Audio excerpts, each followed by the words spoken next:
যা টাকা ইনকাম করে সব তো তোর এই যে গুটকা খাইয়ে তো উড়াই দিচ্ছিস। আর ড্রেসের ছিঁড়ি কি? এই ড্রেসটা সেই শাল থেকে পরে আসছিস, তুই আমাকে ভালো রাখবি। ও নিজে ড্রেসটা দেখি না পছন্দ করে আলু, মুই গুটকা খাম সিগারেট খাম বলে পছন্দ করে আলু, আর এখন নিজে করছিস। শোন, ওগুলো প্রেম করার সময় না ওই মাতালখোর গুটকাখোর এদেরকে পছন্দ হয়, কিন্তু যখন বিয়ে করার সময় তখন চাকরিওয়ালা ভদ্র কেয়ারিংটাকে ভালো লাগে। আর তুই তো আমার সাথে দেখা করতে তোর ড্রেসটাও তো চেঞ্জ করে আসিস। ওই কুত্তার লেজ যেমন সোজা হয়নি তেমন গুটকা খোরের জামা কোনোদিন পরিষ্কার থাকেনি। আর তুই কি গুলো গুটকার দুর্নাম করিস, বেকআপ। আর হ্যাঁ, মাইয়া বলে 6 দিনের গোর নাইলে তাকে আমি লাঠাই পাকা দিনে জলটা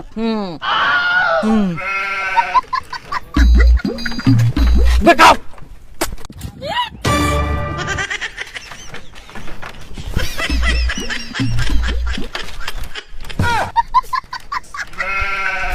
বাড়া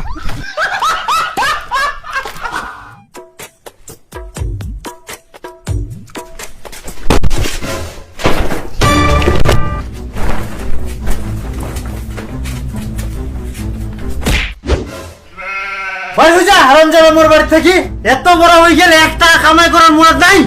মোরে খাবে আর মোরে থালি ফুটা করবে। রাধন যাহা টাকা পয়সা কামাইয়ের কোনো নাম নাই।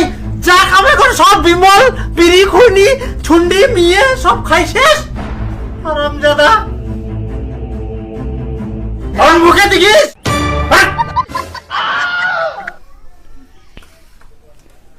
আর প্রথম তো বাবা মুই কাকা সম্মান করুক নি, খাই তোকে কই নকুল, কারণ তুই মোর বাবা বলি।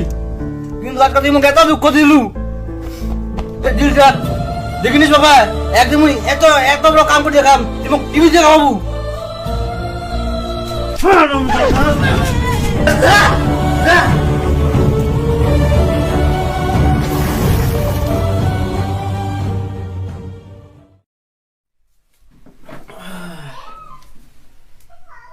निचोड़ कर देखें तो इतनी मात्रा में आपको साल भर का कैंसर पैदा करने वाला टार मिलेगा।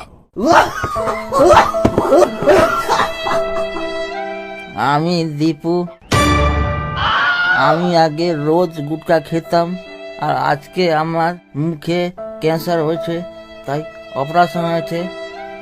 বাবা মুখ দেখাবার টিভি, কেননা মুই ফেমাস হয়ে যাও টিভি দেখা বাবু।